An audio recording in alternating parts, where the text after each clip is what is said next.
The black emptiness of space stretched in all directions. Stars twinkled like tiny diamonds against the dark background. In this quiet corner of the galaxy, something was about to happen that would change everything. 12 alien ships moved through space in a perfect line. They were sleek and silver, each one about as long as 4 football fields. The ships belonged to the Vorthak Empire, a group of aliens who had been taking over planets for 1,000 years. They thought they were the strongest beings in the galaxy. The lead ship was bigger than the others. On its bridge, Fleet Commander Zix Thara stood looking out at the stars. He had 4 arms, purple skin, and eyes that glowed yellow in the dim light. His mouth formed what humans might call a cruel smile. "Report," Zix Thara said to his crew. His voice was deep and rough. "We are approaching the Kepler 442 system, Commander," said one of his officers. "Our scouts found a new species there. They call themselves humans." Zix Thara made a sound that was like laughing but not pleasant. "Humans, another weak race for us to control. How many ships do they have?" "Very few, Commander. Maybe 20 or 30 small vessels. Nothing that can fight our fleet." The commander nodded. This would be easy, just like all the others. The Vorthak had taken over hundreds of worlds. They had never lost a battle. These humans would surrender quickly when they saw the Vorthak fleet, or they would be destroyed. Far away from the alien ships, something else moved through space. It was much bigger than the Vorthak vessels, but it was hidden. Special technology made it invisible to alien sensors. They could not see it, hear it, or detect it in any way. The human ship was called the UES Indomitable. It was massive, like over 2 kilometers long. Its hull was made of metal that could stop almost any weapon. Hundreds of guns lined its sides. Fighter ships filled its huge bays. It carried 3,000 people, all ready to defend their home world. On the bridge of the Indomitable, Captain Taman watched the alien fleet on his screens. He was a calm man with dark hair and steady eyes. He had been in space for 20 years, but he had never seen aliens before. No human had. "They don't know we're here," said Chief Engineer Bora. She was a small woman with smart eyes and quick hands. She knew every part of the great ship better than anyone. "Good," Taman said quietly. "Keep us hidden. I want to see what they plan to do." At the weapons station, Tactical Officer Wu Jin studied the alien ships. He was young but very skilled. His job was to fight if fighting became necessary. "Captain, their weapons are strange." "I've never seen anything like them. Are they dangerous?" Taman asked. Wu Jin looked at his readings again. "I don't think so. Our shields should stop anything they have." At another station, communications specialist Ye Jin was listening to alien radio signals. She was very good with languages and computers. Her equipment could translate almost any type of communication. "Captain," Ye Jin said, "I'm hearing their messages. They're talking about attacking human colonies. They want to make us slaves." Taman's face became hard. He had hoped these first aliens would be friendly. Humans had always dreamed of meeting other intelligent beings. They had imagined sharing knowledge and becoming friends. But these aliens wanted to hurt people. "What are their numbers?" he asked. 12 ships, sir. The largest one has about 500 crew members. The others are smaller." Taman did quick math in his head. The aliens had maybe 3,000 fighters total. His one ship carried the same number. But numbers were not everything. Technology mattered more. "Bora, how are our systems?" The engineer checked her displays. "All green, Captain. Reactors at full power. Shields ready. Weapons ready. We could fight for days without stopping." The Indomitable was humanity's newest and strongest warship. It used technology that was hundreds of years ahead of anything humans had built before. Scientists had worked for decades to create its weapons and defenses. It was meant to protect Earth from any threat, but the humans had never thought they would need it so soon. "Sir," Yijin said, "the aliens are getting closer to our outer colonies. There's a research station on Kepler 442c with 50 people. They don't have any weapons." Taman made his decision. Humans were peaceful people, but they would fight to protect their own. "Set course for the research station. Stay hidden until I give the order." The great ship turned slightly and began moving faster. Its engines were completely silent. The alien still had no idea it was there. On the Vorthak command ship, an officer was studying his sensors. "Commander, we're detecting some strange energy readings." "What kind of readings?" Zix Thara asked. "Unknown, sir. It might be natural space phenomena. Or maybe the humans have some kind of mining equipment." The commander laughed his unpleasant laugh. "Mining equipment. These primitive creatures probably dig in asteroids with simple tools. Ignore it. The officer nodded and went back to his work. None of the Vorthak understood what they were really seeing. Their sensors were not advanced enough to detect the human ship properly. To them, it looked like a large rock or maybe some kind of industrial machine. This mistake would cost them dearly. The Indomitable moved closer to both the alien fleet and the human research station. Captain Taman knew that in a few hours everything would change.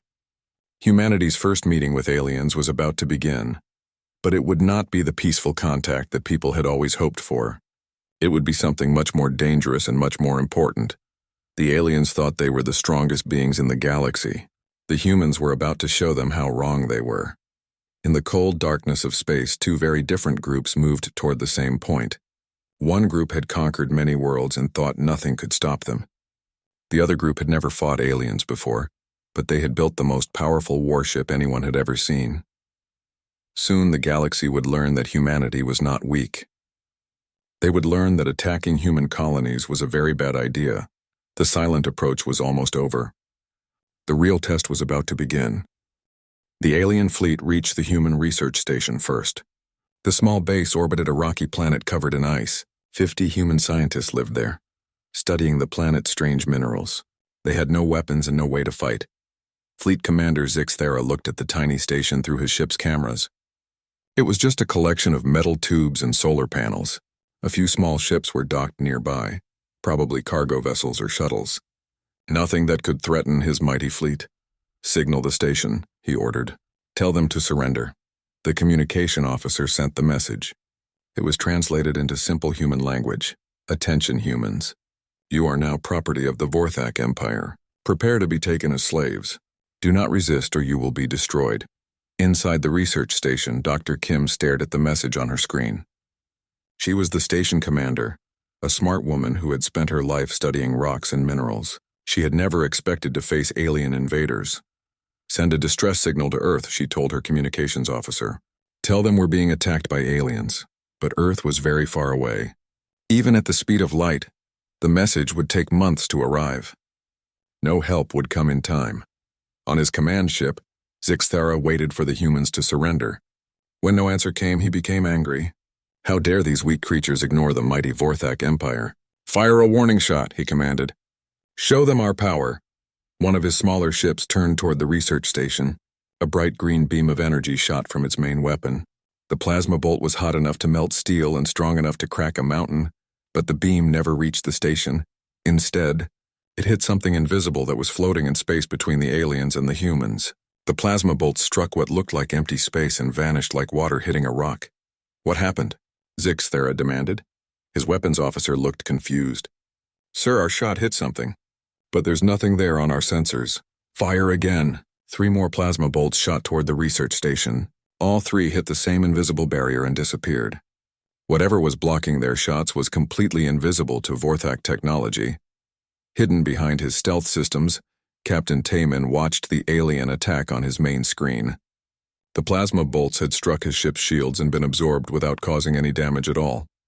"Sir," Wu Jin said from his tactical station, "their weapons are very weak. My computer thought the first shot was just space dust." Taman nodded. The aliens' most powerful weapons could not even scratch human shields, but they were still trying to hurt innocent people. "Captain," Bora said, "our stealth system is working perfectly. They have no idea we're here." "Good, but I think it's time they learned about us." Taman looked around his bridge. His crew was ready for whatever came next. They had trained for years for this moment, humanity's first contact with alien life. He had hoped the aliens would be peaceful. He had dreamed of sharing technology and knowledge with other intelligent beings. But these creatures were killers and slavers. They had to be stopped. "Drop stealth," he ordered. Bora pressed several buttons on her control panel. "Stealth system offline, sir."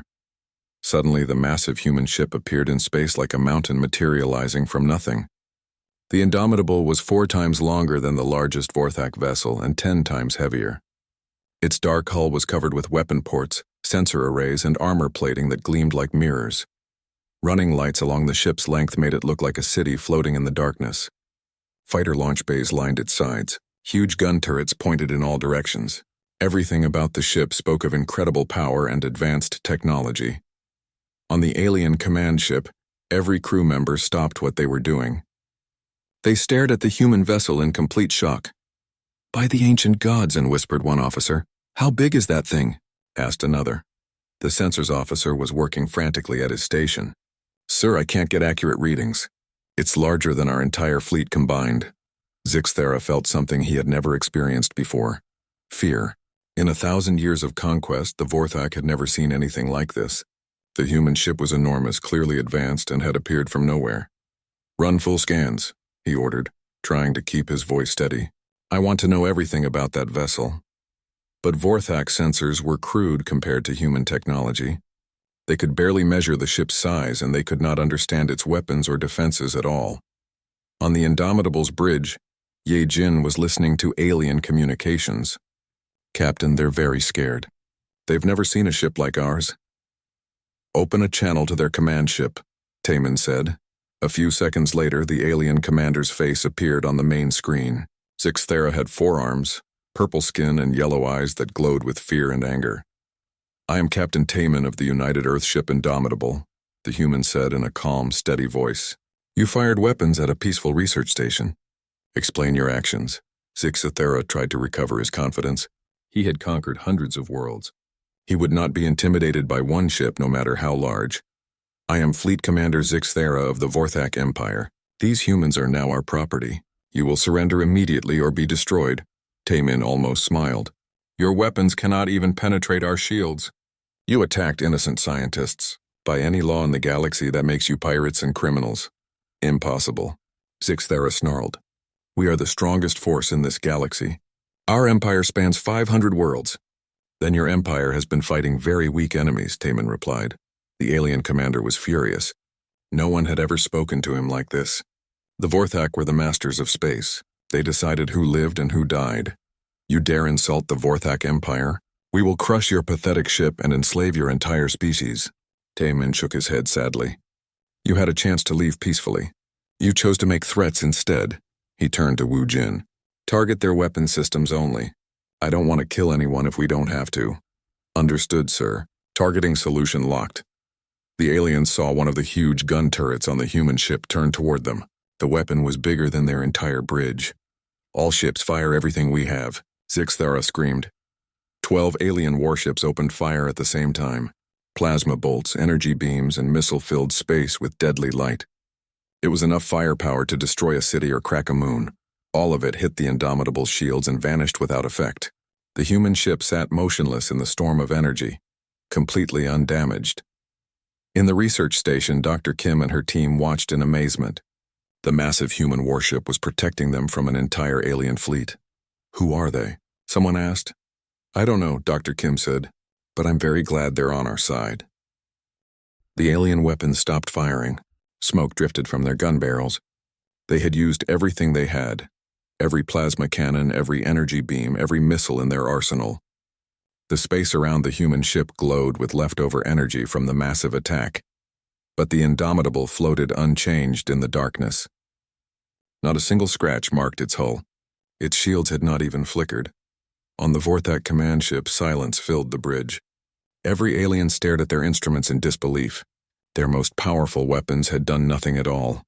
"Impossible," whispered the weapons officer. "Our plasma cannons can melt through anything." Fleet Commander Zixthera felt ice in his veins. In 1,000 years of conquest, Vorthak weapons had never failed like this. They had destroyed entire planets with those same guns.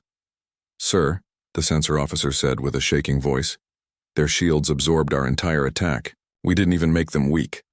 Captain Taman watched the alien fleet from his bridge. The creatures had just tried to kill him and his crew. They had fired enough weapons to destroy a small moon. But to the Indomitable, it was like being hit by raindrops. "Captain," Wu Jin said from his tactical station, "their technology is very old. My computer says their weapons are about 300 years behind ours." "What about their ships?" Taman asked. "Weak hulls, simple engines, basic shields. Sir, our training weapons could probably sink their biggest ship." Taman nodded sadly. He had hoped these aliens would be advanced and peaceful. Instead, they were primitive bullies who attacked innocent people. Bora looked up from her engineering station. "Captain, that attack didn't even register as a threat." Our point defense systems thought it was space debris.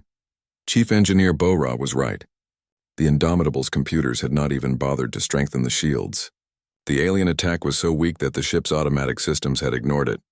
Yejin, what are they saying now? Taemin asked. The communications officer listened to alien radio traffic. Panic, sir. They're asking each other how this is possible. Some of them want to run away. But Zixthera was not ready to give up. He had built his reputation on never losing a battle. He would not be defeated by one human ship no matter how large. Prepare the planet crackers, he ordered. His crew looked at him in shock. Planet crackers were their most terrible weapons. Torpedoes that could break apart entire worlds. They were meant for destroying planets that refused to surrender. Sir, his weapons officer said, planet crackers are for emergencies only. Command will ask questions if we use them. I don't care, Zixthara snarled.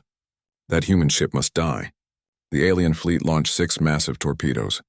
Each one was as big as a house and carried enough explosive power to crack a planet's crust. They were the most destructive weapons the Vorthak Empire had ever built. On the Indomitable, sensors detected the incoming missiles immediately. Sir, Wu Jin said, 6 large torpedoes approaching. They have some kind of planet-breaking warheads. Taemin raised an eyebrow. Planet crackers? They really don't want to be friends. Shall I activate the main defense grid? Wu Jin asked. No need, the captain replied. Let the point defense handle it. The Indomitable's point defense system was designed to stop small fighters and missiles. It used hundreds of laser turrets that could track and destroy tiny targets with perfect accuracy. The alien torpedoes were huge compared to what the system normally fought. As the planet crackers approached, the point defense grid came alive. Dozens of laser beams reached out from the human ship like fingers of light. Each beam hit a torpedo with surgical precision. The alien superweapons exploded one by one, filling space with brilliant flashes. But they were still kilometers away from the Indomitable when they died. The human ship was never in danger. Impressive fireworks, Bora commented. On the research station, Dr. Kim watched the explosions through a telescope. Did you see that? She asked her team. Those aliens just tried to use planet killer weapons and the human ship swatted them down like flies. Who are these people? Asked one of her scientists. I don't know, Dr. Kim said, but they're definitely on our side. Zixthera stared at his screens in horror. The planet crackers were the Vorthak Empire's ultimate weapons. They had destroyed rebel worlds and enemy fleets, but the human ship had stopped all 6 without effort. Sir, his sensor officer said, they used some kind of point defense system. Small lasers, very accurate. Small lasers stopped our planet crackers? Yes, sir.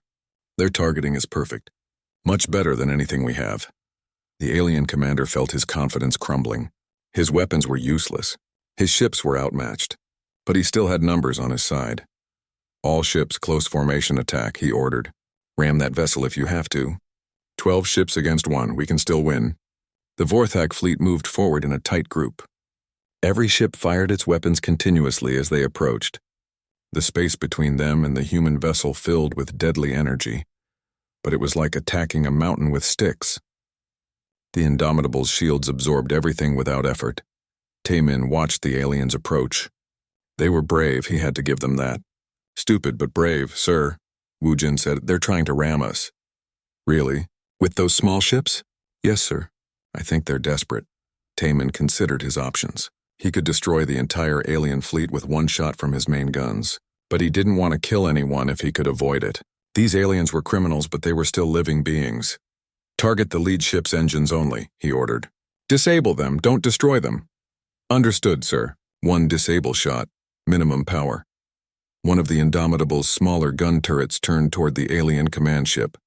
The weapon was tiny compared to the ship's main armament, just a secondary battery meant for fighting small targets. A single beam of blue energy shot from the human ship. It struck Zixthera's vessel with perfect accuracy, hitting only the engine section. The alien ship shuddered and went dead in space, but the crew was unharmed. Engine room reports complete failure, an officer told Zixthera. We're dead in space, sir. The alien commander looked at his screens. One shot from the human ship had completely disabled his vessel, and they had aimed carefully to avoid killing anyone. That scared him more than anything else. The humans could have destroyed his entire fleet instantly. Instead, they had chosen to show mercy. Sir, his communications officer said, the human ship is sending a message. Captain Taman's face appeared on their screen again. He looked calm and in control, like someone who held all the power but chose not to use it. Commander Zixathara, the human said, your ship is disabled. Your weapons are useless against us. You have two choices, surrender now or watch me destroy your entire fleet. What will it be? Zixathara looked around his bridge. His crew was watching him, waiting for orders. But what orders could he give? They were completely outmatched. For the first time in his long career, the Vorthak commander faced an enemy he could not defeat. Fleet Commander Zixathara stared at the human captain on his screen. In all his years of conquest, he had never been in this position. His flagship was dead in space. His weapons were useless. His entire fleet was at the mercy of one human ship, but Zixathara was proud. He came from a warrior race that had ruled the galaxy for 1,000 years. Surrender was not in his nature. You think one ship can defeat the mighty Vorthak Empire? He said, trying to sound brave. We have thousands of warships, millions of soldiers. When our main fleet arrives, your pathetic world will burn. Captain Taman listened quietly. He could see the fear in the alien's yellow eyes even as Zixathara tried to sound threatening. How many ships does your main fleet have? Taman asked calmly. The question caught the alien commander off guard. What? Your main fleet? How many ships? Zixathara puffed up with pride. 2,000 warships. The largest battle fleet in galactic history. Taman nodded thoughtfully. 2,000 ships? And how long would it take them to get here? 6 months at maximum speed. When they arrive, you will see true Vorthak power. I see. Taman turned to Yejin at her communication station. Send a message to Earth Command.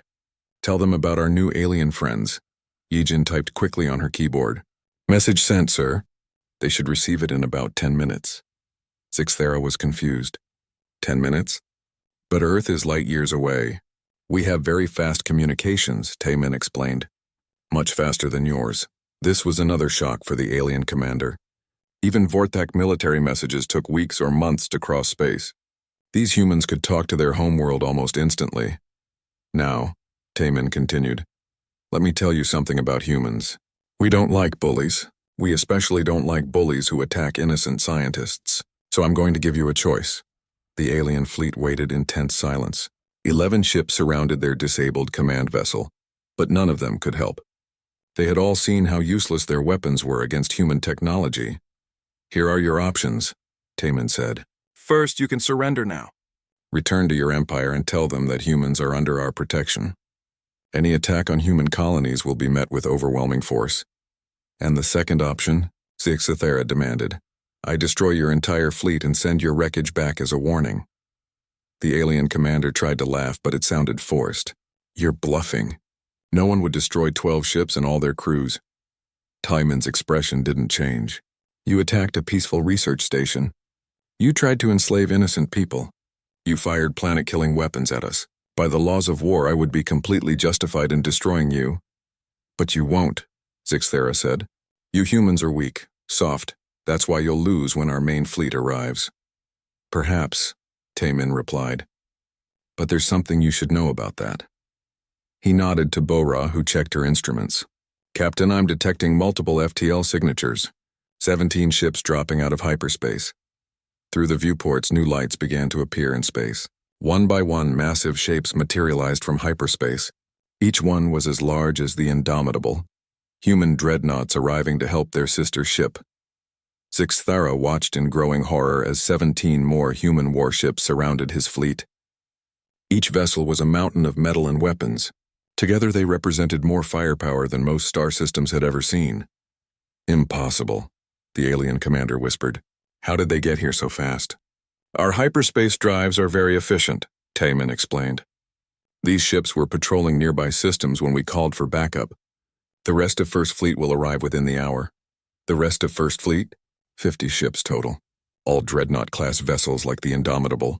The alien bridge fell completely silent. 50 ships like this one? It was beyond anything the Vorthak Empire had ever imagined.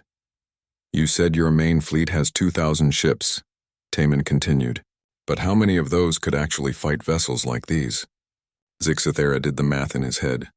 If one human ship could easily defeat 12 Vorthak vessels, How many would it take to fight 50? The numbers were terrifying. This is just one human fleet, Tamian said. We have others guarding different parts of space. And if you really threaten Earth itself? He paused, letting the alien commander's imagination fill in the blanks. How many ships guard your homeworld? Sixathara asked quietly. Enough, Tamian replied. More than enough. On the research station, Dr. Kim was watching the arriving human ships through her telescope. 17 more vessels, she reported to her team. Each one as large as the first. Where did they come from? Asked one of her scientists. I don't know, but I'm very glad they're here. Those aliens were going to make us slaves. Do you think the humans will protect other colonies too? Dr. Kim watched the magnificent fleet arrayed in space. I think these aliens just made a very big mistake. They thought humans were weak and helpless. Now they know better. Back on the alien command ship, Zixthera was trying to process what he was seeing. 18 human dreadnoughts floated in perfect formation around his disabled fleet. Each one was more powerful than anything the Vorthak Empire had ever built. Sir, his communications officer said, we're receiving messages from all over the sector. Other Vorthak fleets are reporting human ships in their areas too. How many ships do these humans have? Zixthera asked. Unknown, sir. But our scouts report human vessels in at least 20 star systems. The alien commander felt his world collapsing around him. The Vorthak Empire had built their power on being the strongest force in space. But these humans were clearly superior in every way. Commander, Tamian said, I need an answer. Do you surrender or do I start shooting? Zixthera looked around his bridge. His crew was scared. They had families back on the homeworlds. They didn't want to die in a hopeless battle. If we surrender, the alien commander said slowly, what happens to us? You repair your ships and go home. You tell your empire that humans are not to be attacked. You leave our colonies alone. And if we refuse? One of the human dreadnoughts slowly turned its massive main guns toward the alien fleet. The weapons were enormous. Each barrel was bigger than most Vorthak ships. Then you become an example to others, Tamian said simply. Zixthara closed his yellow eyes. He had spent his entire life conquering weaker races. Now he knew how those defeated enemies had felt. I need time to think, he said. You have 5 minutes, Tamian replied. After that, I start targeting your ships. The alien commander cut the communication and turned to his crew. For the first time in Vorthak history, they were facing an enemy they could not defeat. The galaxy was about to change forever. Fleet Commander Zixthera stood on his disabled bridge, looking at the human warships that surrounded his fleet. 18 massive vessels floated in perfect formation, each one capable of destroying his entire force. The 5 minutes Captain Tamian had given him were almost up. Sir, his communications officer said quietly. What are your orders? Zixthera looked around at his crew. These aliens had served him faithfully for many years. They had families waiting for them at home. Did he have the right to get them all killed because of his pride? Open a channel to the human ship, he said finally. Captain Tamian's face appeared on the screen. The human looked patient but determined. He would keep his promise to destroy the Vorthak fleet if necessary. I surrender, Zixthera said. The words tasted bitter in his mouth, but they were the only words that could save his crew. A wise choice, Tamian replied. Power down all weapons and prepare to receive repair drones. We'll fix your engines so you can go home. You're going to help us? I told you we're not killers. We just want to protect our people. Within an hour, small human repair drones were working on the disabled alien ship. The technology was so advanced that Vorthak engineers could barely understand it. The humans fixed in minutes what would have taken them days. Why are you helping us? Zixthera asked during another communication with Tamian. Because war should be a last choice, not a first one, the human captain replied. Your empire has been conquering weaker races for centuries. But strength should protect the weak, not prey on them. The alien commander was quiet for a long moment. You could have destroyed us easily. Yes, but then your empire would send bigger fleets to get revenge. This way you go home and tell them the truth, that humans are not weak victims. And if they don't believe me? Tamian's expression became serious. Then they'll learn the hard way. While the repairs continued, Yejin intercepted alien communications from across the galaxy. The news of the Vorthak defeat was spreading fast. Captain, she reported, alien forces in 12 star systems are asking for orders. They don't know whether to attack human colonies or retreat. What's Earth Command saying? Tamian asked. Admiral Park is sending more fleets to protect our outer colonies. She says humanity will not be caught defenseless again. On planets throughout Vorthak space, the news caused panic among the leadership. For 1,000 years, they had been the strongest force in the galaxy. The idea that some unknown species could defeat their fleets was terrifying. But the panic was nothing compared to what was happening on worlds the Vorthak had conquered. Billions of enslaved beings heard the news and felt something they hadn't experienced in generations. Hope. On the planet Xerion Prime, the blue-skinned Xerians whispered excitedly in their work camps. "Is it true?" they asked each other. "Did someone finally defeat the Vorthak?" On Keller Station, the insect-like Kellites shared the news through their hive mind. For the first time since their conquest, they began to dream of freedom. Similar scenes played out on hundreds of worlds. The Vorthak Empire was built on fear, and that fear was beginning to crack. Back at Kepler 442, the repairs on Zixthera's ship were complete. The alien fleet was ready to leave. "Commander," Taman said during their final communication, "remember what you've seen here. Your empire has been the bully of this galaxy for too long. That ends now. And if my leaders order me to attack human colonies again, then you'll face the full might of the human fleet. We have hundreds of ships like these, and we're building more every day." This was not entirely true. Humanity only had about 80 dreadnoughts total. But the aliens didn't need to know that. "What do humans want from the galaxy?" Zixthera asked. "Peace. Trade. The chance for all species to live without fear. Your empire can be part of that, or it can be swept aside. The choice is yours." The alien fleet prepared to leave. As they powered up their engines, Zixthera sent one final message to the human captain. "Captain Taman, you have defeated us completely, but you showed mercy when you could have shown cruelty. Perhaps there is hope for peace between our peoples." "There's always hope," Taman replied, "as long as people are willing to choose it." The Vorthak ships jumped to hyperspace and vanished, leaving the human fleet alone with the research station. Dr. Kim sent a message to the Indomitable. "Captain, this is Dr. Kim from the research station. Thank you for saving us. We thought we were going to be slaves or worse. Just doing our job, Doctor. Are you and your people safe?" "Yes, sir. Completely safe thanks to you. Can I ask, how did you get here so fast? We only sent our distress signal a few hours ago." Taman smiled. "We were already in the area. Earth has been watching the outer colonies more carefully lately. It's a good thing we were. What happens now?" Dr. Kim asked. "Now we make sure the galaxy knows that humans are not easy prey. Word will spread quickly after today." He was right. Within days, every species in local space had heard about the human victory. The story grew with each telling, how 18 human ships had defeated an entire Vorthak fleet without losing a single vessel. Some species were frightened, wondering if humans would be as cruel as the Vorthak. Others were hopeful, dreaming that someone might finally bring peace to the galaxy. On Earth, Admiral Park read Captain Taman's full report. The first contact with alien life had not gone as anyone expected, but it had gone well. "Send orders to all fleet commanders," she told her staff. "Human colonies are now under the protection of the fleet. Any attack on our people will be met with overwhelming force." "What about diplomacy, Admiral?" asked one of her officers. "We'll try diplomacy first. But the galaxy needs to understand that humanity is not weak. We protect our own, and we protect those who cannot protect themselves." 3 months later, Zixthera stood before the Vorthak High Council on their home world. He had told his story many times, but the leaders still had trouble believing it. "You claim one human ship defeated your entire fleet?" asked the High Commander. "Not just my fleet, sir. They had 18 ships total, each one more powerful than anything we've ever built." "Impossible. We are the masters of this galaxy." "Not anymore," Zixthera said quietly. "The humans are stronger than us.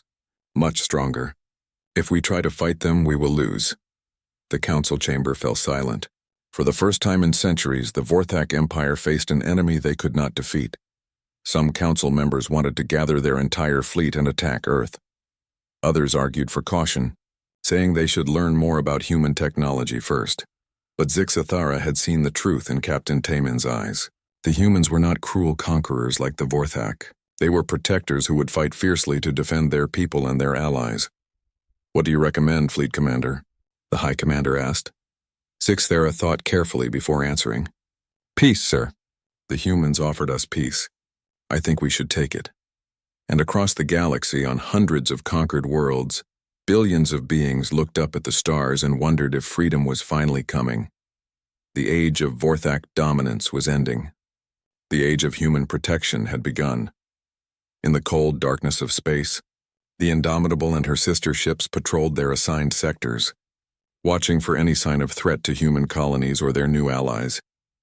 Captain Taman stood on his bridge looking out at the stars. Somewhere out there, other species were deciding whether humans would be friends or enemies. He hoped they would choose friendship. But if they chose war, they would learn what the Vorthak had learned, that humanity was not weak, and those who threatened innocent people would face the consequences. The galaxy would never be the same.